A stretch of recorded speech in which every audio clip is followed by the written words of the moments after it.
नमस्कार, के न्यूज में आपका स्वागत है। मैं हूं आपके साथ शैलेंद्र चौहान। उत्तर प्रदेश में योगी आदित्यनाथ का दूसरा कार्यकाल जो है वो शुरू हो चुका है, लेकिन जो उत्तर प्रदेश में भ्रष्टाचार व्याप्त है उस पर लगाम अभी भी नहीं लग पा रही है। इसी पर आज हम बात करेंगे। ककवन से कन्नौज तक सिस्टम भ्रष्ट।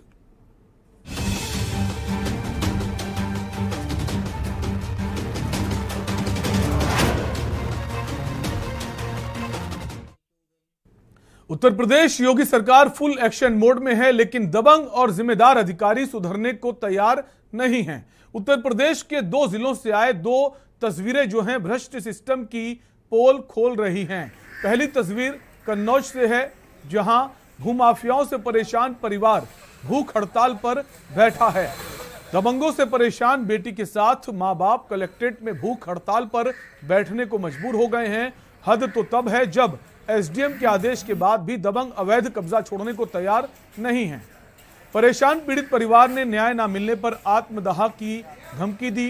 दूसरी तस्वीर कानपुर के ककवन की है, जहां तमाम बड़े दावे कानपुर में आकर खोखले साबित हो जाते हैं। कानपुर के ककवन ब्लॉक में दिव्यांगों के लिए ककवन विकास खंड कार्यालय शिविर के आयोजन में दिव्यांगजन सशक्तिकरण के कर्मचारी शिविर से नदारद रहे। सुबह 10 बजे के शिविर में घंटों दूर दराज गांव से आई महिलाएं और पुरुष दिव्यांग सभी इंतजार करते रहे। सूचना में शिविर का समय सुबह 10 बजे का था, लेकिन 11:30 बजे तक विभाग के कर्मचारी शिविर में नहीं पहुंचे। इससे पहले भी शिविर में दिव्यांग सशक्तिकरण के अधिकारी व कर्मचारी महज खाना पूर्ति कर मंशा जो है सरकार की उस पर पलीता लगा रहे हैं। सवाल है, आखिर ये भ्रष्ट सिस्टम कब सुधरेगा? दबंग और जिम्मेदार जो हैं उस सरकार की कार्रवाई का उन पर खौफ क्यों नहीं है? अगर है तो फिर ये तस्वीर क्यों? तो बहुत सारे सवाल ये 2 तस्वीरें खड़ा कर रही हैं। कन्नौज में दबंगों से परेशान पीड़ित परिवार ने के न्यूज को पूरी बात बताई और कानपुर के ककवन में दिव्यांग जन सशक्तिकरण के जिम्मेदारों की मक्कारी की पोल मौके पर दिव्यांगों ने खोली। दोनों ही मामलों में पीड़ितों ने क्या कुछ कहा, आपको सुनाते हैं। सर, हमारी जमीन पे जबरदस्ती कब्जा किया था। इसके बाद हमने उसकी पैमाइश करवाई थी। पैमाइश करवाने के बाद में यहाँ मतलब तहसील से राजस्व टीम और थाने से फोर्स गई थी। फोर्स जाने के बाद में हमारी नाप हुई। नाप होने के बाद ईंट गड्ढी हुई। ईंट गड्ढी होने के बाद में मतलब उन्होंने कब्जा नहीं छोड़ा। फिर पुलिस उन्हें पकड़ के लाई तहसील थाने पे। थाने 24 घंटे वो बंद रहे। 24 घंटे बंद होने के बाद में उन्होंने मतलब एसडीएम के यहाँ आए, तहसील तिरवा। जब तहसील तिरवा में आए, जब उन्होंने लिखकर बयान कर दिए कि हम इनकी ज़मीन छोड़ देंगे, उसके बाद में उन्हें आज तक भी ज़मीन नहीं छोड़ी है और ना तो कब्जा हटाने को कह रहे। अगर कहो कि हटा लो तो वो कहते हैं ज़बरदस्ती तुमको मारने की धमकी दे रहे हैं। कौन लोग हैं वो मतलब गांव के हैं, या राजेश और वो सीलू, अखिलेश और लक्ष्मी, शर्मिला, जसमंत। किस कौन गांव रहते हैं? झुआ। हमारा एक लड़का मुंह को बदी रहे, दौड़ते दौड़ते परेशान हो गया। आज तक कोई सुनवाई सर नहीं हुई। उसकी सर्टिफिकेट बनवाना चाहते हैं। कितने बजे से कार्यालय में बैठे हैं आप यहाँ हमको 1-1.5 घंटा हो गया है साहब। समय कितने बजे का है शिविर का? सिर्फ 10 बजे इन्होंने बताया कि सब अधिकारी यहाँ मिलेंगे, 10 बजे आप आ जाना। तो 2 तस्वीरें आपने देखी, पहली कन्नौज की, दूसरी ककवन की। जहां कन्नौज में जो युवती है उसको आपने सुना। उसका कहना है कि जो जमीन है वो अभी खाली नहीं कर रहे हैं और जमीन खाली के आदेश कोर्ट ने कर दिए हैं। एसडीएम के सामने पहुंचे, वहां उन्होंने लिखा कि ठीक हम जमीन खाली कर देंगे, बावजूद उसके अभी तक दबंगों ने जमीन नहीं खाली की। दूसरी तस्वीर ककवन की है, जहां दिव्यांग शिविर लगाया जाता है और जो वहां लोग हैं गर्मी में परेशान, लेकिन अधिकारी कर्मचारी नहीं पहुंच रहे हैं। तो लगातार जो अधिकारी हैं उन पर कोई खौफ नहीं है। जो उनकी कार्यप्रणाली है आप देख रहे हैं, और जो दबंग हैं उनको अधिकारियों का खौफ नहीं है। तो एक तरफ अधिकारी कर्मचारी अपना काम ठीक से नहीं कर रहे हैं और दूसरी तरफ आप देख रहे हैं कि कोर्ट के आदेश के बाद भी उसके बाद भी जमीन नहीं छोड़ रहे हैं। लगातार हमारे टेलीफोन नंबर्स जो हैं आपके टेलीविजन स्क्रीन पर फ्लैश कर रहे हैं। आप इन पर कॉल कर सकते हैं, अपनी राय दे सकते हैं। हमारे साथ कुछ खास मेहमान भी जुड़ेंगे, उनसे भी जानेंगे कि उनकी क्या राय है इस पूरे मामले को लेकर। तो आपको भ्रष्ट सिस्टम की तस्वीरें दिखा रहे हैं कन्नौज और ककवन की, जहां सरकार तो बदल गई, लेकिन सरकार के अधीन जो अधिकारी हैं, कर्मचारी हैं, वो जो हैं उनका रवैया वही है। कहीं अधिकारी कर्मचारी समय पर नहीं पहुंच रहे हैं, तो कहीं अधिकारियों का खौफ जो है वो लोगों पर, दबंगों पर नहीं है। हमारे साथ अभय प्रताप सिंह जुड़ गए हैं, संवाददाता हैं कानपुर देहात से। जो ककवन का मामला है उसको लेकर आपसे अपडेट ले लेते हैं। अभय, जो ककवन में दिव्यांग शिविर लगा, आखिर क्या वजह रही कि जो अधिकारी कर्मचारी हैं बहुत देर से पहुंचे? सर, पूरा मामला कानपुर जनपद के 10वें ब्लॉक ककवन का है, जहां पर लगभग 10 बजे का एक नोटिफिकेशन बीते 4 दिन पहले जारी हुआ था कि दिव्यांग जनों के यहाँ पर ट्राईसाइकिल या उपकरण, बैसाखी, चश्मा या कान की सुनने वाली मशीन या तमाम प्रकार के जो दिव्यांग उपकरण होते हैं वो बांटे जाएंगे। लेकिन यहाँ का एक रवैया रहा ककवन ब्लॉक का कि यहाँ पे जो जनपद के अधिकारी होते हैं वो दूर दराज के गाँव में या ब्लॉक में जाने की जहमत एसी नुमा कमरे से नहीं उठाते हैं। नतीजन उसका ये रहा कि सर, जो जिले के बड़े अधिकारी के कार्यशैली के बाद जो छोटे कर्मचारी जिनको आना था वो यहाँ पे लगभग 3 घंटे लेट पहुंचे। 10 बजे के नोटिफिकेशन के बाद वो पहुंचे यहाँ पर ककवन विकास खंड कार्यालय में 12:30 बजे।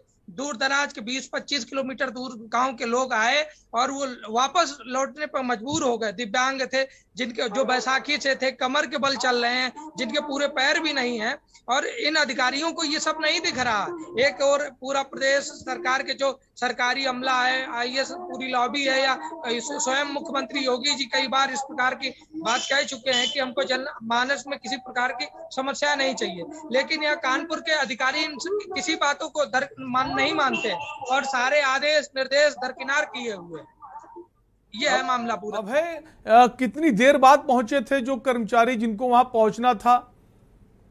लगभग 20 मई को ये नोटिफिकेशन जारी हुआ था कि आगामी 26 मई को ककवन और बिल्लौर विकास खंड में एक शिविर का आयोजन किया जाना है दिव्यांग सशक्तिकरण विभाग की ओर से, जिसमें सभी प्रकार के उपकरण बांटे जाएंगे। 10 बजे के नोटिफिकेशन के बाद जब कई तत्काल मौके पर कानून रिपोर्ट के न्यूज की टीम पहुंची और उन्होंने उच्च अधिकारियों को फोन के माध्यम से इस मामले की जब जानकारी दिलाई, तब अफसर उसके बाद जागे और लगभग 12:30 बजे उनकी टीम पहुंची। जिनको 10 बजे पहुंचना था वो 12:30 बजे पहुंचे। तो अब है जो अधिकारी थे वो भूल गए थे कि 26 मई को हमें लोगों को चीजें बांटनी हैं, जो शिविर लगाना है, जो दिव्यांग हैं उनको उनसे संबंधित चीजें उनको शिविर में देनी है, उनकी समस्याएं सुननी है, वो भूल गए थे। सर, कह सकते हैं कि भूल गए थे वो, क्योंकि जब समय पे आ नहीं पाए और तमाम जो लोग थे मायूस होकर लौट रहे थे, तो ऐसे में यही माना जाएगा कि वो भूल गए थे। इसलिए, और एक बात इसके साथ में ये भी कहना चाहूंगा कि जो कानपुर की वर्तमान डीएम है डॉक्टर नेहा शर्मा जी, वो ककवन के 6 गांव में बीते 20 अप्रैल को ही एक चौपाल कर गई थी, केवल इसके कारण कि जो दूर दराज के जनपद स्तरीय अधिकारियों तक लोग नहीं पहुंच पाते हैं, वो अपना चौपाल के माध्यम से अपना काम करा सकते हैं। लेकिन यहाँ पर दिव्यांग जन सशक्तिकरण अधिकारी की लापरवाही घोर सामने आई है कि उनके तमाम आदेश निर्देश के बाद भी कोई टीम यहाँ पे समय पे नहीं पहुंची। इससे पहले भी एक बार शिविर का आयोजन सामुदायिक स्वास्थ्य केंद्र में किया गया था, तब भी यही रवैया उनकी पूरी टीम की तरफ से रहा। अब है कितनी संख्या में लोग पहुंचे थे इस शिविर में? लगभग शिविर में 1 सैकड़ा से अधिक मौजूद थे वहां पर सुबह से, लेकिन देर लपेट होने के चलते तेज गर्मी है, 40 से ऊपर का पारा भी चल रहा है, इसलिए काफी सारे लोग मायूस होकर वापस भी चले गए थे। कितने लोग लौट गए? अभय, क्या जानकारी है? होंगे सर। तो अभय, जो कर्मचारी हैं वो कितने बजे पहुंचे हो? क्या फिर जो दिव्यांग लोग पहुंचे थे वहां पर मदद के लिए, उनकी मदद हो पाई है? जी, अब कहने का मतलब सर कि जब केन्यूज की टीम ने ग्राउंड रिपोर्ट की पड़ताल की और उच्च अधिकारियों को मामले कराया, तब इसके बाद इन्होंने उसको देखा और वहां से वापस आए और उन्होंने जो भी रहे बच गए थे, आधा सैकड़ा या 2 दर्जन या 3 दर्जन जो भी फरियादी रहे थे, उनको फिर उन्होंने अपना जो भी उनकी कार्रवाई थी वो पूरी की। लेकिन उससे पहले काफी लोग बड़ी संख्या में वापस जा चुके थे सर कानपुर अपने दूर दराज के गाँव को लिए। तो अभय, जो अधिकारी हैं ककवन ब्लॉक के, उनका क्या कुछ कहना है? जब आपने पूछा कि आपने शिविर का आयोजन किया है 26 मई को, सुबह 10 बजे का वक्त है, आप वहां क्यों नहीं पहुंचे? उनकी जवाबदेही बनती है। आपने पूछा नहीं कि अगर हम आपको ना बताते तो ये शिविर जो था, लोग पहुंचे थे वापस चले जाते? इसका जिम्मेदार कौन है, दोषी कौन है? लोग अपना समय निकालकर वहां पहुंच रहे हैं दूर दूर से और अधिकारी कर्मचारी वहां पहुंच ही नहीं रहे हैं।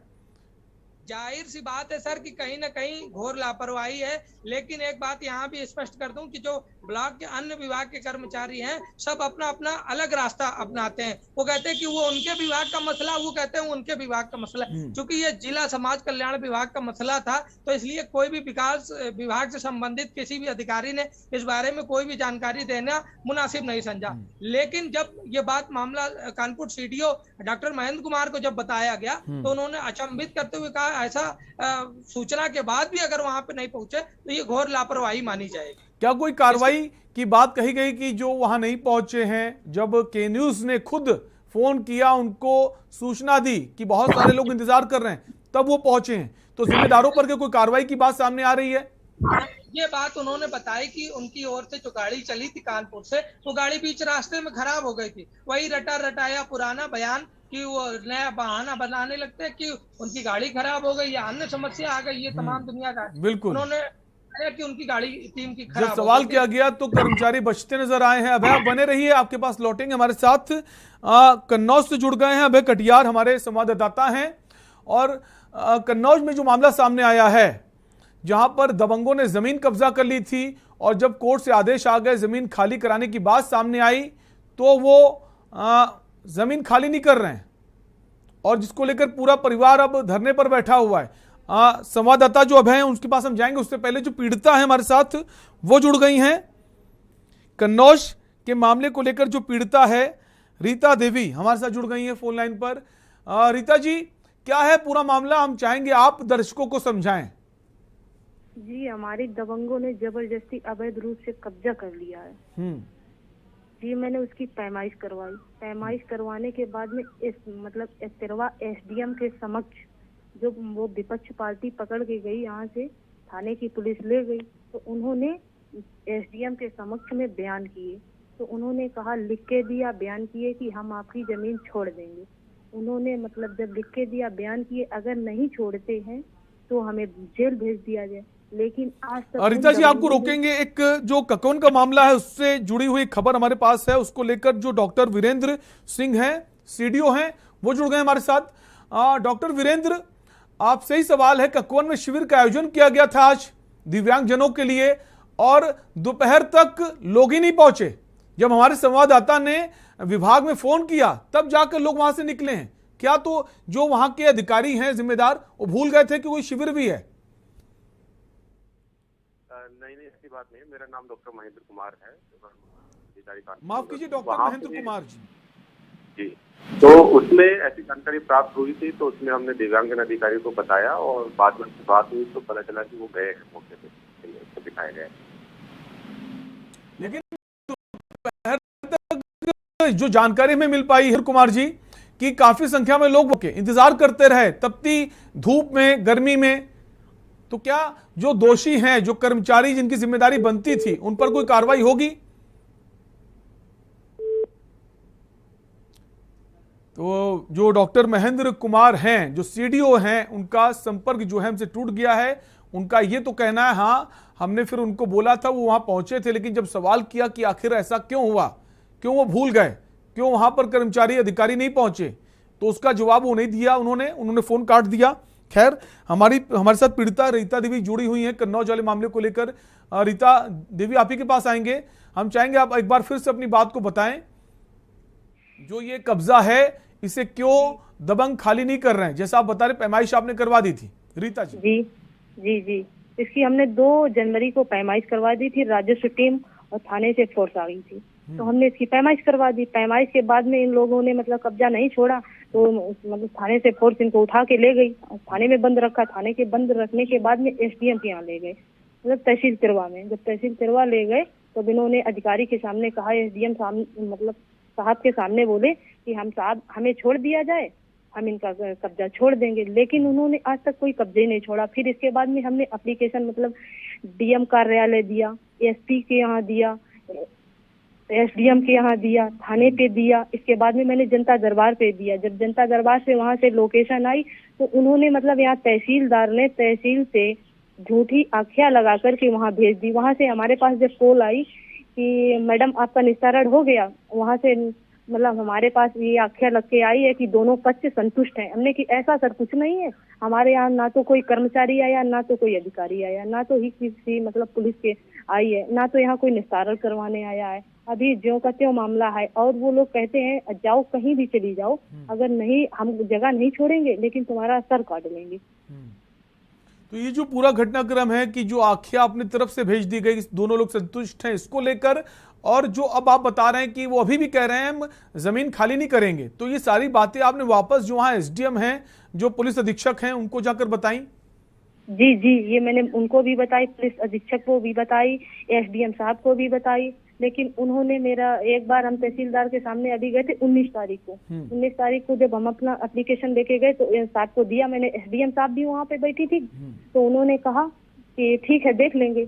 जरा आप तहसीलदार से कहा जरा इनका मैटर देख लीजिए, तो तहसीलदार बोले ये हमारे बस का मामला नहीं है, ले जाओ अपना, फेंक दिया, हमारा एप्लीकेशन वापस कर दिया। इस मामले को लेकर के हम बहुत पीड़ित हो चुके थे। इसके बाद में हमने ये भूख हड़ताल पे गई थी।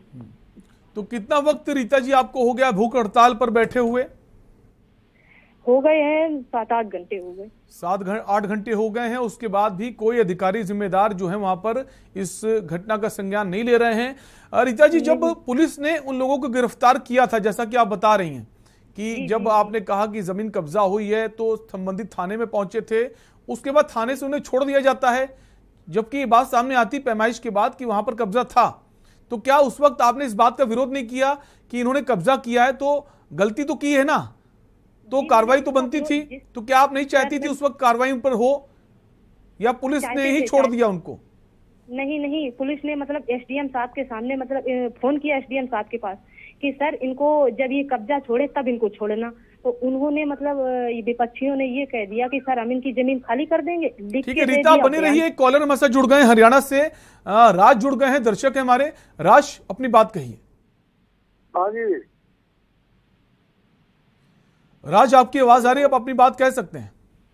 ये सर मैं ये कह रहा हूँ, मेरी बहन ने अपनी जमीन मेरा नाम करा दी, इसका इंतकाल मेरे नाम हो गया, वो भतीजा है वो उसका कब्जा नहीं दे रहा, तो क्या कार्रवाई करनी पड़ेगी? आप इसके लिए संबंधित जो अधिकारी हैं उनके पास जा सकते हैं, आप इसकी शिकायत पुलिस में कर सकते हैं, उसके बाद आप कोर्ट भी जा सकते हैं। शुक्रिया अपनी राय देने के लिए राज। आप बनी रहिए रीता हमारे साथ अभय बने हुए हैं कन्नौज से। अभय, आप ही के पास आएंगे। अभय, जैसा कि रीता ने बताया पूरा मामला कि 7-8 घंटे हो चुके हैं भूख हड़ताल पर बैठे, लेकिन अभी तक सुनवाई नहीं हो रही। इसके पहले जब पैमाइश कराई गई थी तो जो दबंग थे उनकी गलती सामने आई थी, लेकिन उनको थाने से उनको छोड़ दिया गया था। क्या उस वक्त जिम्मेदारी नहीं बनती थी पुलिस वालों को, पुलिस विभाग की, कि उन पर कार्रवाई होती, क्योंकि दोषी तो पाए गए थे ना कि कब्जा किया था? अभय,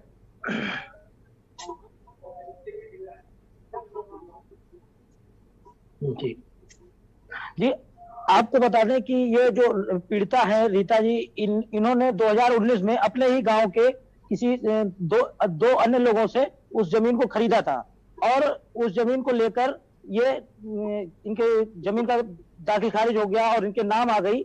उसके बाद भी उन लोगों ने उस पर कब्जा नहीं छोड़ा, और इसके लिए ये लगभग 6 महीने से दरबदर की ठोकरें खा रही हैं। हर अधिकारी के यहाँ चक्कर काट रही हैं, अधिकारी इनको सांत्वना दे देते हैं और भगा देते हैं। जैसा कि आपको बता दें, आज ये जब यहाँ पे हड़ताल पे बैठी और इन्होंने आत्मदाह करने की धमकी दी तो उस पर प्रशासन हिल गया। और आपको बता दें, जनपद में इस समय प्रभारी जिलाधिकारी गजेंद्र सिंह है, जिन्होंने इनको आश्वासन दिया है और कहा है कि आपकी जमीन पर जो भी कब्जा है उसको तत्काल खाली करवाया जाएगा। अगर तत्काल खाली करवाया जाएगा अभय, तो अब तक खाली क्यों नहीं करवाया गया? और जैसा आप बता रहे हैं कि जो अधिकारी हैं बृजेंद्र सिंह, उनका कहना है कि खाली कराया जाएगा, ये कब की बात है? जी आज यही 2 घंटे पहले की बात है, जब ये यहाँ पे बैठी हुई थी तो इनको समझा बुझाकर इनको जाने के लिए कहा गया, और प्रभारी जिलाधिकारी उन्होंने कहा है कि मैं आपका कब्जा कल के कल खाली करा दूंगा, और संबंधित जो भी अधिकारी हैं उनको निर्देशित भी किया गया है।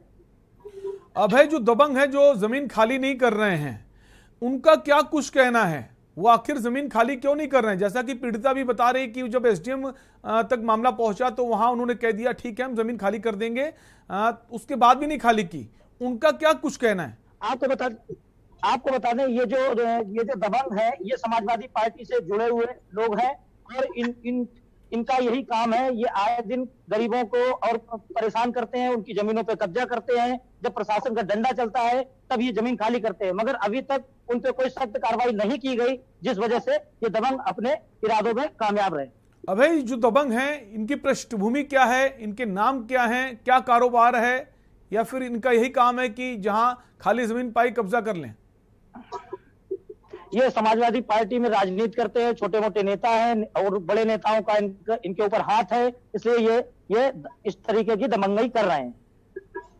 तो ठीक है अभय, क्या नाम है? जैसा बता रहे हैं कई लोग इसमें हैं जो जमीन में कब्जा किया हुआ है, किसी एक ने कब्जा किया है फिर उसमें कई लोग शामिल हैं? अभय, एक राजेश यादव है और जी राजेश यादव है जिन्होंने उनकी पीड़िता की जमीन पे कब्जा किया है, और अन्य भी इनके साथ में उनके 4-5 साथी और हैं जिनका नाम हम तक अभी मुझे पता नहीं है। अभय, कितनी जमीन है ये जमीन? अभय, कितनी है और इन्होंने किस लिए खरीदी थी जमीन? 2 बीघे जमीन है। इन्होंने खेती के लिए वो जमीन खरीदी थी और अपने ही गांव के किसी 2 अन्य सदस्यों से खरीदी थी। एक से 1 बीघा ली थी, दूसरे से 1 बीघा ली थी। 2019 में इन्होंने ये जमीन खरीदी थी।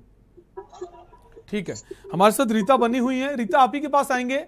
जैसा कि हमारे संवाददाता ने सारी बातें जो हैं घटना से जुड़ी हुई बताई, तो उनका तो कहना है जो जिलाधिकारी प्रभारी हैं वो कह रहे हैं कि हम अब जल्द से जल्द जमीन जो है खाली करा देंगे। क्या आप संतुष्ट हैं उनके इस आश्वासन से, या इसके पहले भी आपको आश्वासन मिलते रहे? रीता, आश्वासन मिलते रहे लेकिन हुआ कुछ नहीं था। आज मतलब उन्हें समझा बुझा करके हटा तो दिया वहाँ से, बहुत मतलब फटकार लगाई कि यहाँ से जाइए, मैं कल तुम्हारी जमीन खाली करवा दे रहे हैं, अगर नहीं खाली करवा रहे हैं तो मैं परसों फिर पहुंच जाऊंगी। जो जमीन है रीता जी वो खेती की जमीन है जैसा कि बता पा रहे हैं हमारे संवाददाता, तो खेती की जमीन में क्या उन्होंने प्लॉटिंग की हुई है, किस तरह का कब्जा है? सर वो हमारे जैसे मकान एक छोटा सा बना, उस पे हम छप्पर रखे हैं और पेड़ पौधे लगे हैं, पेड़ पौधे इत्यादि लगे हैं। हम अपने जानवर बंधे, मतलब घरेलू स्थायी कब्जा है मेरा, घरेलू संबंध से कब्जा है मेरा। और उन लोगों ने कब्जा किया, हमारे घूरे के ऊपर घूरा डाल रहे हैं और अपनी मतलब नांदे, प्लास्टिक की नांदों रख के हमारे खूंटों में अपना जानवर बांधे हैं, बस इतना ही किए हैं और कुछ नहीं। तो रीता जी, आप थाने, ये मामला थाने में भी होगा, जो थाना अध्यक्ष है उनके संज्ञान में मामला तो है ना, कि जब पैमाइश भी हो गई है और जमीन भी आपकी है, उसके बाद अगर वो खाली नहीं कर रहा है तो थाने की जिम्मेदारी बनती थाना अध्यक्ष की कि वो पुलिस फोर्स के साथ जाए और जमीन को खाली कराए।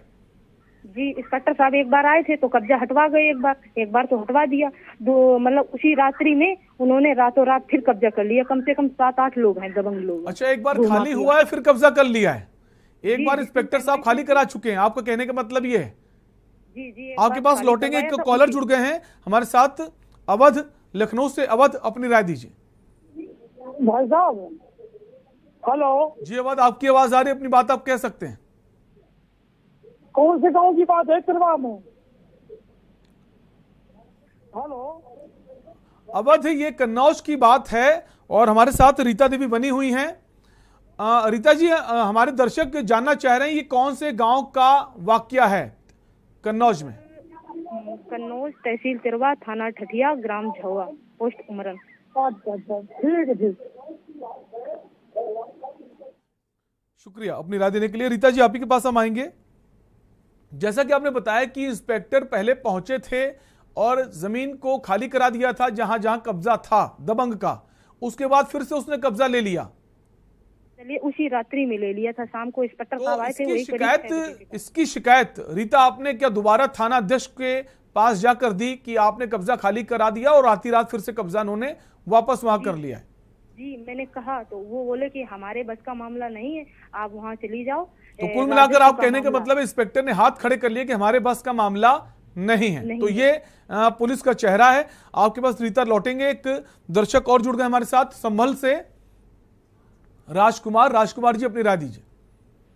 जी, मैं नमस्कार जी, मैं ये कहना चाहता हूँ कि जो पीड़िता है गरीब परिवार से है, पुलिस प्रशासन को इनके साथ खड़े रह करके जल्दी से जल्दी कार्रवाई करनी चाहिए, क्योंकि अगर ये भी अपने इस सामर्थ्य होते कि अपने आप कब्जा कर लेते तो ये धरने पर नहीं बैठते, भूख हड़ताल पर नहीं बैठते।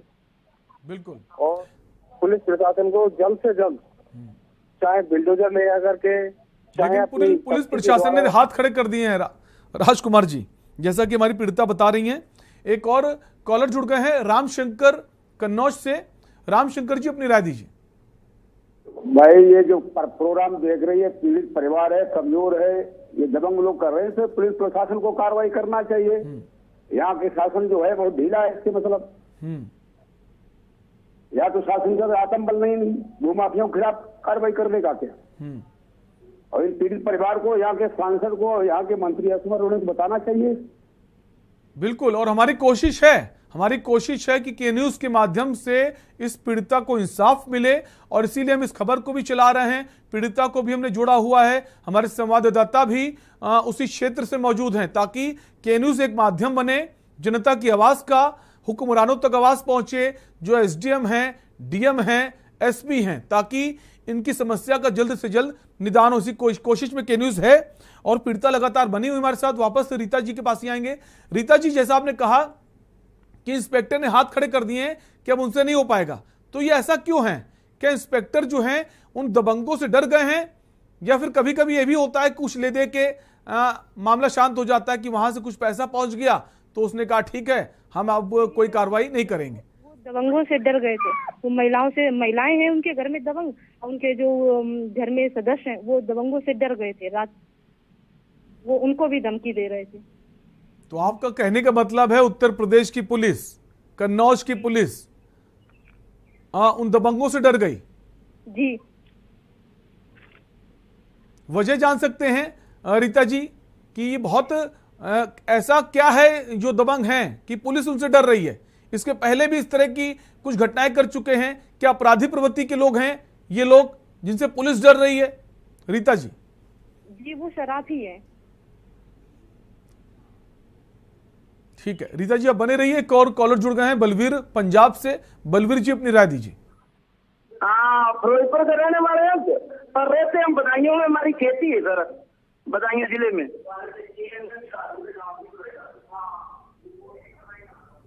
हेलो बलवीर जी, आपकी आवाज आ रही है? आप इस मुद्दे से जुड़ी हुई, इस खबर से जुड़ी हुई कोई भी बात कह सकते हैं, अपनी राय दे सकते हैं। हम सारे कह रहे हैं हमारी बदायूं जिले में खेती है, दबंग लोगों ने नपी हुई है। हम सरकार को यही बेनती करनी चाहते हैं, हमारी खेती मुक्त करवाई जाए इसी सरकार में। बिल्कुल, हम चाहेंगे कि आपकी आवाज के न्यूज के माध्यम से जिम्मेदारों तक पहुंचे और आपको न्याय मिले। हमारे साथ रीता बनी हुई हैं, उनके पास वापस भी आएंगे, और हमारे साथ संवाददाता भी बने हुए हैं कन्नौज से भी और ककवन से भी, उनसे भी जानेंगे कि क्या कुछ अपडेट है अब तक। एक ब्रेक का वक्त है, फौरन लौटेंगे।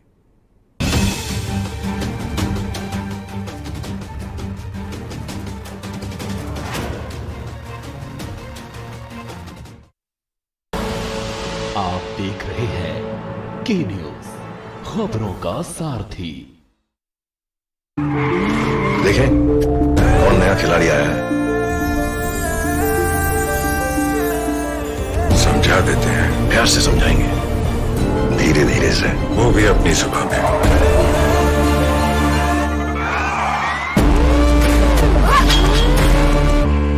ये तो अपनी जुबान है। जुबान एक हो तो दिल भी एक होने चाहिए। विमल बोलो जुबान केसरी। इस कार्यक्रम के प्रायोजक करता है रामा हॉस्पिटल, किफायती एवं बेहतर स्वास्थ्य सेवाएं।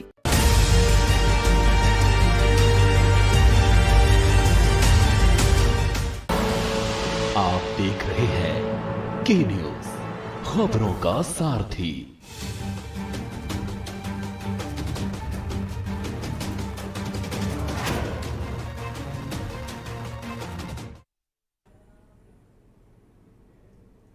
ब्रेक के बाद एक बार फिर आपका स्वागत है और बात कर रहे हैं भ्रष्टाचार की, ककवन से लेकर कन्नौज तक। ककवन की बात हमने करी जहां पर दिव्यांग जनों के लिए शिविर का आयोजन किया गया था, लेकिन दोपहर बीत जाने के बाद भी शिविर में कोई कर्मचारी अधिकारी नहीं पहुंचा। सुबह 10 बजे का वक्त था, के न्यूज के संवाददाता वहां पहुंचे, वहां पर उन्होंने देखा लोग परेशान हैं, वापस अपने घरों को लौट रहे हैं। तब उन्होंने फोन किया ब्लॉक में, उसके बाद कर्मचारी वहां से आए हैं। तो ये तस्वीर है लापरवाह कर्मचारियों और अधिकारियों की। उसके बाद कन्नौज की अगर बात करें तो कन्नौज में एक ऐसा वाकया सामने आया है जहां पर जो पीड़िता है उसने जमीन खरीदी 2 बीघा, और जमीन खरीदने के बाद भी जो दबंग है वहां से कब्जा नहीं उठा रहे हैं।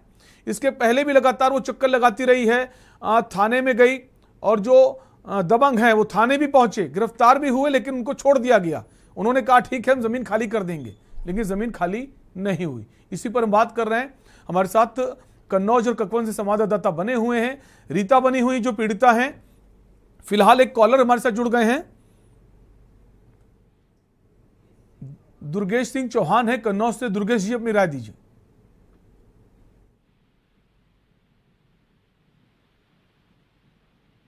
दुर्गेश जी अगर आपको आवाज आ रही तो अपनी बात आप कह सकते हैं।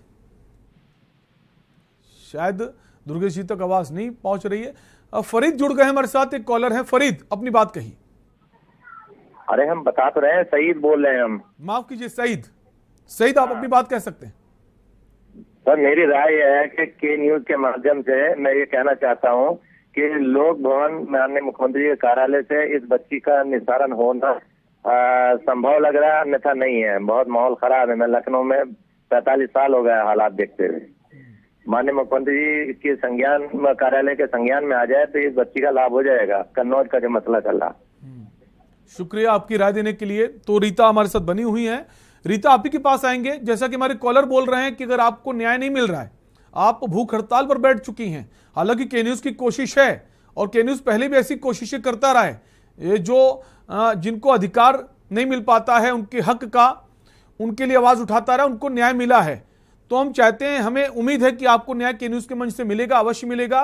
लेकिन हमारे कॉलर का कहना है कि आप मुख्यमंत्री का जो जनता दरबार है वहां पर भी आप जा सकती हैं। रीता वहाँ गए थे हम, एक बार गए थे 12 तारीख को गए थे। वहाँ से यहाँ एप्लीकेशन जब तहसील तिरवा में आया तो इन लोगों ने, मतलब तहसीलदार या एसडीएम ने, किसी ने झूठी आख्या लगाकर जनता दरबार में भेज दी। वहाँ से हमारे पास फोन आया कि मैडम आपकी समस्या सॉल्व हो गई, कि आप दोनों पक्ष संतुष्ट हो, ये आख्या लगा के वहाँ भेजी। तो हमारे पास जब कॉल आई तो हमने कहा ऐसा कुछ नहीं हुआ है, हमारी समस्या अभी तक न हल हुई है और ना ही कोई कर्मचारी आया है हमारे पास। वहाँ बराबर फोन आता है। कहने का मतलब है मुख्यमंत्री कार्यालय से आपके पास फोन आया था इस संबंध में कि आपकी जो परेशानी थी दूर हो गई।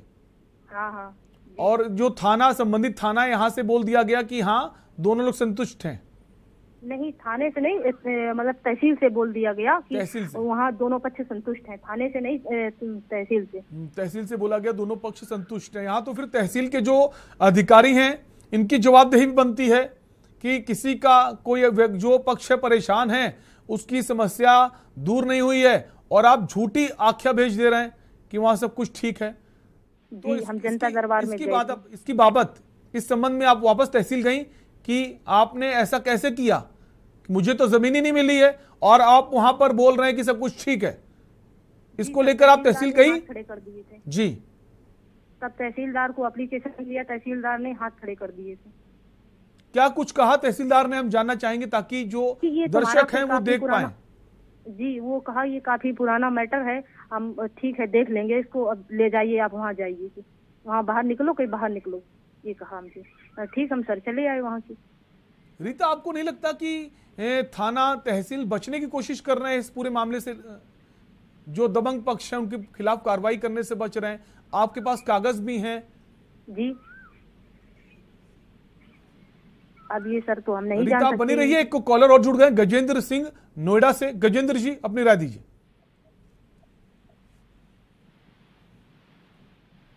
गजेंद्र सिंह अगर आपको आवाज आ रही है आप अपनी बात कह सकते हैं। हाँ सर, मैं गजेंद्र सिंह बोल रहा हूँ जी। मैं नोएडा सेक्टर 26 में रहता हूँ। मैं ये कह रहा हूँ कि मैं सेक्टर 126 में रहता हूँ, नोएडा। आपकी आवाज आ रही है, अब अपनी बात पूरी तरह से कह सकते हैं। हाँ जी, मैं नोएडा सेक्टर 126 से बोल रहा हूँ। दरअसल क्या है, एक आदमी हमें कम से कम 4-5 साल से परेशान कर रहा है, बहुत ज्यादा। हाँ, परेशान कर रहा है 4-5 साल से हमें वो। तो क्या है कि वो पुलिस चौकी पे सफाई का काम करता है और वर्दी पहनता है। वर्दी पहन के कहीं भी वो जो मतलब गाड़ियों को भी चेक करने लगता है ना जी। और उसने जो है हमें, मेरी मिसेज जो है विकलांग है 65%। एक दिन आके उसने हमारे घर पे पथराव करा। पथराव करने के बावजूद जो है ना फिर हमारे खिलाफ पुलिस ने एक्शन लिया। पुलिस जो है 8 महीने पहले हमारे पास आई बेफजूल में, बगैर किसी पीसीआर के या बगैर कॉल के। उसके बाद में क्या होता है कि वो हमें डरा के धमका के चले गए और जो है लेडीजों से, लड़कियों से भी बहुत बदतमीजी करके गए, है ना जी। गजेंद्र जी, हम ज्यादा कुछ नहीं कर सकते, बस इतना कर सकते कि आप जो संबंधित थाना है जहां का ये मामला है वो आप यहां से बता सकते हैं ताकि आपकी आवाज ऊपर तक पहुंच सके।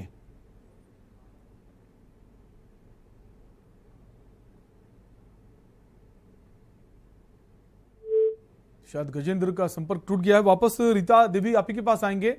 रीता जी, एक वजह नहीं समझ में आ रही है कि ऐसे कैसे दबंग हैं कि पुलिस वालों ने हाथ खड़े कर दिए हैं। जी सर, ये एक दुकान, क्या भूमाफिया हैं? क्या इनके खिलाफ पहले से आपराधिक मामले इतने दर्ज हैं कि इनका आतंक है उस क्षेत्र में, वहां के लोग भी डरते हो, पुलिस भी डरती हो? ये 2 साल पहले, 1 साल पहले 2 आतंक और हो चुके। एक लड़की को भगा के गांव से ले गए, एक महिला को हत्या करवा दी थी, जान से मार दिया था।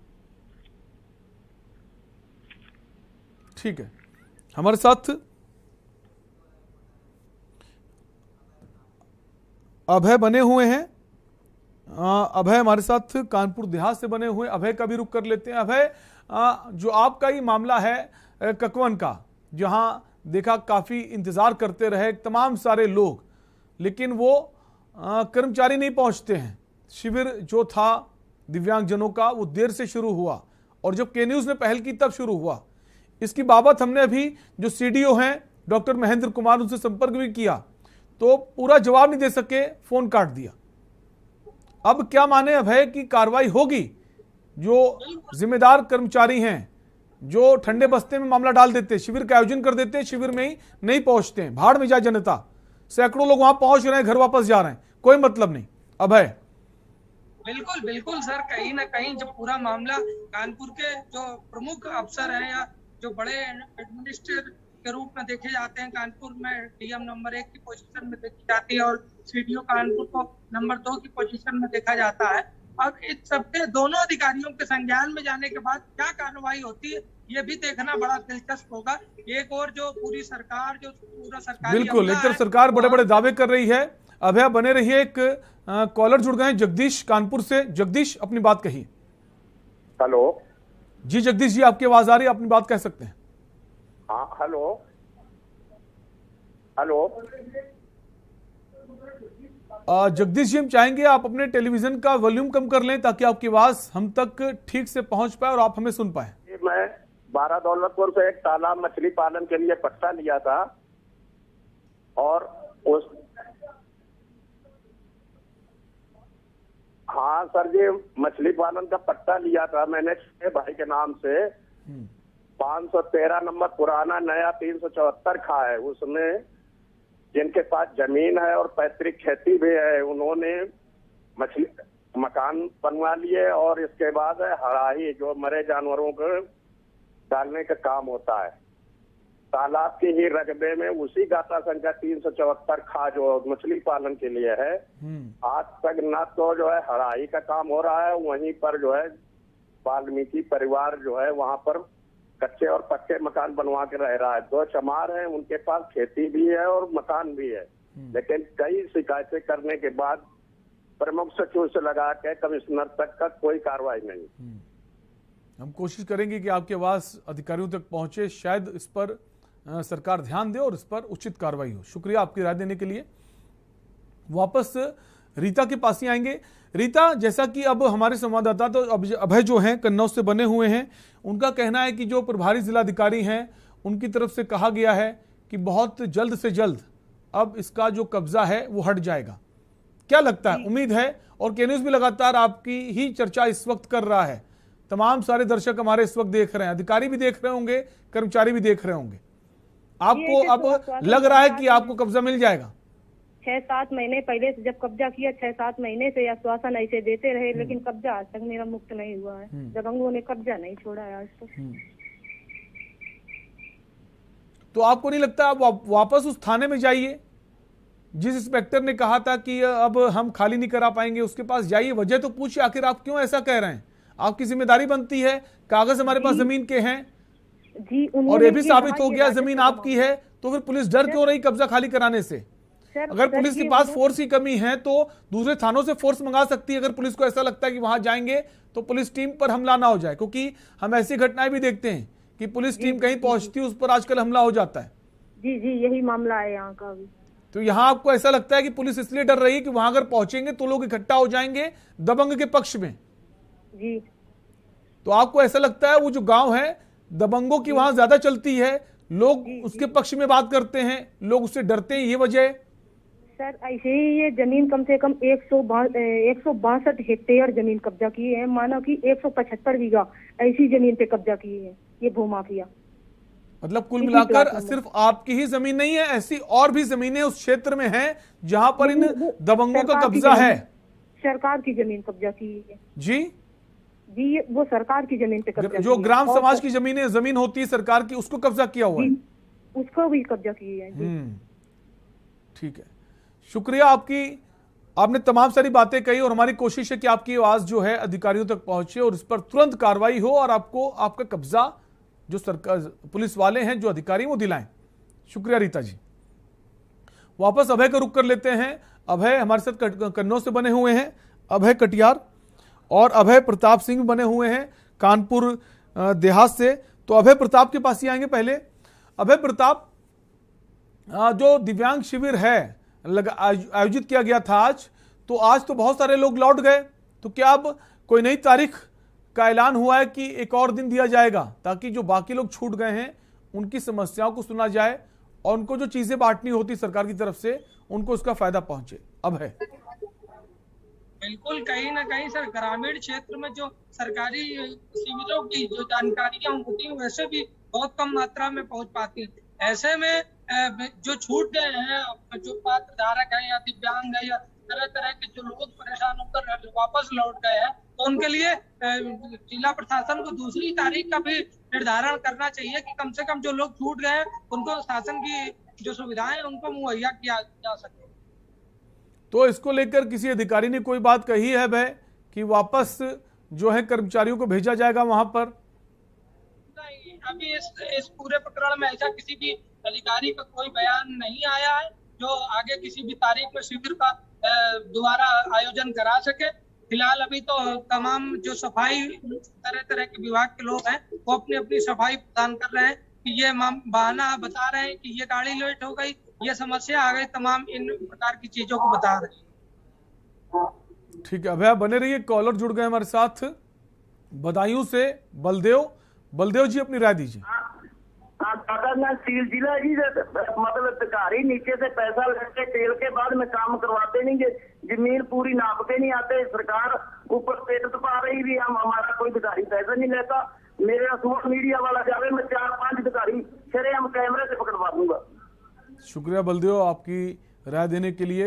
अब हमारे साथ बने हुए। और इसी बीच एक और बड़ी खबर आ रही भ्रष्टाचार से जुड़ी हुई, रायबरेली से इस वक्त बड़ी खबर, होमगार्ड से जुड़ी खबर है।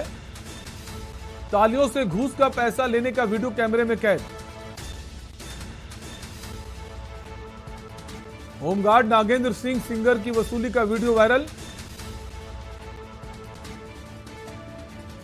अवैध कटान की लकड़ी ले जा रहे ट्रैक्टर से वसूली का मामला सामने आया है।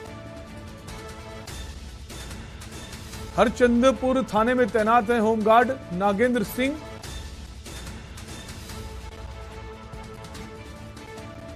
रायबरेली का ये मामला है। होमगार्ड का घूस लेते वीडियो वायरल हुआ है। चौराहे के पास से गुजर रही थी अवैध कटान की ट्रैक्टर।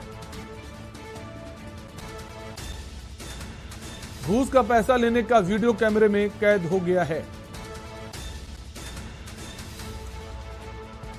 होमगार्ड नागेंद्र सिंह की वसूली का वीडियो वायरल हो गया है। ट्रॉलियों से घूस का पैसा लेने का वीडियो कैमरे में कैद। जो ट्रॉली है ट्रैक्टर की, उनसे वसूली का वीडियो सामने आया है।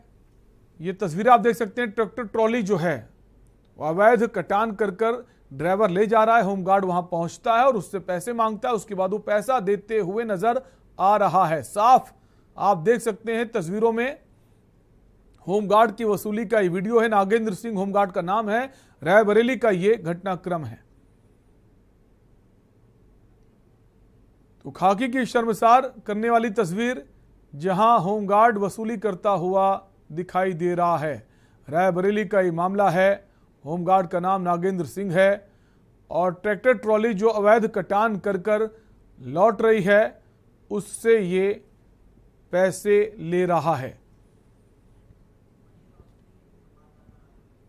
और इसी खबर पर रायबरेली से हमारे संवाददाता मनीष अवस्थी जुड़ गए हैं। मनीष, जो वीडियो है, क्या कुछ कार्रवाई अब तक हुई है और ये कब से चल रहा है? बिल्कुल सर, मैं बता दूं कि नागेंद्र सिंगर हैं जिनका ये वीडियो हुआ है और ये जो जहाँ पे गुजरती है और वहाँ पे जिस तरह से पैसे देने के बाद जो है वहाँ टालियों को आ जाता है और जो वहाँ पे होमगार्ड तैनात होते हैं उन्होंने पुराना बताया जा रहा है। इस तरह से अवैध काम आ रही है तो कहीं ना कहीं पुलिसिया सवाल जरूर खड़ा होकर रहा है। चाबुक छेड़ना चाहिए और ऐसे में अगर कार्रवाई की बात करें तो कार्रवाई ऐसे के माफिया हो तो उनको बढ़ावा देने का काम जरूर कर रहा है। मनीष, ये जो अवैध कटान है, कौन कौन लोग इससे जुड़े हुए हैं? जी बिल्कुल, बात करें तो जिस तरह से ये अवैध कटान वन विभाग से इसे समझा जाता है, अगर बात करें तो स्थानीय पुलिस का भी इसमें मिली भगत होती है और जिस तरह से अवैध कटानों पर बगैर किसी पुलिस या वन विभाग के अवैध माफिया हो, अवैध खनन माफिया हो, वो हरकत नहीं कर पाएंगे। अगर उस पर अगर स्थानीय पुलिस का चाबुक चला होता तो शायद इस तरह की अवैध कटान ना करते। तो इस तरह के अवैध जो माफिया, अवैध कटान माफिया है और अवैध खनन के माफिया है, वो कहीं ना कहीं सक्रिय जरूर नजर आ रहे हैं। जी मनीष, एक बड़ा गिरोह है, बड़ा सिंडिकेट है, क्योंकि एक आध आदमी के बूते की बात तो नहीं है। ऐसे कौन से नाम है जो आपकी जानकारी में है मनीष? बिल्कुल नाम तो जी बिल्कुल सालेस, अगर नाम की बात करें तो नाम अभी स्पष्ट नहीं हो पाया है, लेकिन जिस तरह से वो ट्रैक्टर टालियां यहाँ से गुजर रही है तो हरचंदपुर थाना क्षेत्र की बात है ये। और हरचंदपुर थाना क्षेत्र में एक नहीं दर्जनों ऐसे अवैध कटान माफिया है, अवैध खनन माफिया है जो आए दिन अवैध खनन करते हैं, अवैध कटान करते हैं। तो उन पर कहीं ना कहीं पुलिस का और स्थानीय जो प्रशासन है उसकी मिलीभगत जरूर है। बिल्कुल, स्थानीय पुलिस प्रशासन की बिना मिलीभगत के मामला नहीं सामने आ सकता है। शुक्रिया मनीष तमाम जानकारी के लिए। तो आपको रायबरेली का ये मामला बता रहे हैं जहां पर वसूली का वीडियो सामने आया है। आप साफ देख सकते हैं जो होमगार्ड है वो ट्रैक्टर ट्रॉली से वसूली करता हुआ नजर आ रहा है। और इसके पहले जो आपको हम बात कर रहे थे भ्रष्ट अधिकारियों की, उसी से जुड़ा एक मामला और सामने आ गया है और हमारे साथ एक कॉलर जुड़ गए हैं, जगदीश कानपुर से। जगदीश, अपनी राय दीजिए। सर जी, ये तालाब है 374 खा, उसकी मैं 20 साल से लगातार शिकायत कर रहा हूँ। उसमें चमार और जो है मेहतर जो है जबरदस्ती मकान और जो है हड़वाई के लिए पट्टा करवाया है, जिसमें जबरदस्ती मकान और हड़वाई के लिए पट्टा कर दिया गया तालाब सार्वजनिक भूमि पर। उसके मैं 20 साल से शिकायत कर रहा हूँ, ना एसडीएम ना तहसीलदार, कोई अधिकारी सुनने तैयार नहीं। बिल्कुल, हमारी कोशिश है कि आपकी बात के न्यूज के माध्यम से उन अधिकारियों तक पहुंचे तो शायद उस पर कार्रवाई हो। एक और कॉलर जुड़ गई हमारे साथ, रेखा लखनऊ से। रेखा जी, अपनी बात आप कह सकती हैं। ये आपका मैंने न्यूज देखा तो मुझे लगा कि मेरी भी कुछ हेल्प हो सकती है। हमारे भाई की मड़ियाओं सीतापुर रोड पर दुकान थी, 22 साल से वो उस दुकान में कर रहा था अपना बिजनेस और उसका मकान मालिक चाहता था कि वो दुकान खाली कर दे। उसने कहा कि ठीक है, मैं दुकान अपनी शिफ्ट कर लूंगा और आपस में बात करके जो भी थोड़ा मोड़ा पैसा हमको दे दीजिएगा। और उसके बाद पुलिस बल की पूरे मड़ियाओं थाने ने उस सरदार की मदद की और भाई की दुकान तोड़ने लगे। वो इतना ज्यादा परेशान हो गया, वो थाने भागा तो वहाँ थानेदार उसको गुस्साने लगा कि अच्छा दूसरे की जमीन तू कब्जा करेगा, और वहीं उसको अरेस्ट करने लगे। तब फिर उसने जो है फिर से भाग के दुकान पे आया और उसने उस चक्कर में कि मेरी दुकान ना टूट जाए वो इतना वो घबरा गया कि उसने अपने आप को ही मार लिया। और उसके बाद उसकी उस दिन रेखा जी, हम चाहेंगे कि आप अपनी जो शिकायत है ये बता सकती, कौन से थाने का मामला है, कौन थाना अध्यक्ष है और कौन दुकान का जो एड्रेस है वो भी आप बता सकती, ताकि आपके पास मड़ियाऊ थाने का मामला है। और मतलब 16-17 महीने हो गए, भाई बेरोजगार हो गया है, एक छोटा बच्चा था, इस बच्चे का स्कूल से नाम कट चुका है, बीमार माँ है और वो 16 महीने से दौड़ रहा है। 1-2 बार उसने ताला खोलने की कोशिश की तो पुलिस ने उसको अरेस्ट कर दिया, साथ में उसकी वाइफ को भी अरेस्ट कर लिया था, लेकिन जब ये हुआ कि बच्चा कहाँ रहेगा तब उन्होंने उसको छोड़ा। जो थाने के जो थाना अध्यक्ष हैं उनका नाम अगर आप जानती हो तो आप बता सकती हैं। इस समय तो चेंज हो गया है, लेकिन जिस वक्त हमारी दुकान तोड़ी जा रही थी और भाई इतना लहूलुहान हो गया था कि इसको ट्रॉमा सेंटर में रेफर कर दिया गया था, मैं खुद भी दुकान पे खड़ी थी। तो उन लोगों के खिलाफ क्या एफआईआर दर्ज हुई जो मारपीट हुई, जैसा आप बता रहे ट्रॉमा सेंटर में एडमिट किया गया? एफआईआर नहीं हुई, क्योंकि भाई ने जो अपने आप को मार लिया था, चोट पहुंचा लिया था अपनी दुकान बचाने के चक्कर में, तो सरदार ने उसकी पूरी वीडियोग्राफी बना ली और ये कह दिया कि इसने तो अपने आप को मार के मुझको अरेस्ट करवाना चाहता है। पुलिस थाना पूरा उसने खरीद रखा था, एक एक आदमी को, कोई भी हमारी तरफ नहीं था, जबकि हमारे पास कई सारे ऐसे वीडियो हैं जब पुलिस ने हम लोग से बदतमीजी तो हम चाहेंगे हम चाहेंगे रेखा जी, आप इसको लेकर जो पुलिस अधीक्षक है उनके पास जाइए और अगर वहां से न्याय नहीं मिलता है तो आप मुख्यमंत्री का जो जनता दरबार लगता है वहां पर भी आप जा सकती हैं। और फिर फिलहाल जो आपने जितनी बातें बताई, जितनी इन्फॉर्मेशन आप बता पाई हैं वो के न्यूज़ के माध्यम से अधिकारियों तक पहुंची है। हम उम्मीद करते हैं आपको न्याय मिले। शुक्रिया आपका। तो लगातार हम बात कर रहे थे कन्नौज की, ककवन की और इसके अलावा भी रायबरेली का मामला सामने आया। तो भ्रष्टाचार चरम पर है, सरकारें बदलती रहती हैं लेकिन भ्रष्टाचार पर लगाम नहीं लग पाती है। हम उम्मीद करते हैं सरकार इस पर ध्यान दे और ऐसे भ्रष्ट अधिकारियों पर तत्काल सख्त से सख्त कार्रवाई हो। फिलहाल के लिए आपसे लेंगे इजाजत। देखते रहिए के न्यूज़ इंडिया। नमस्कार।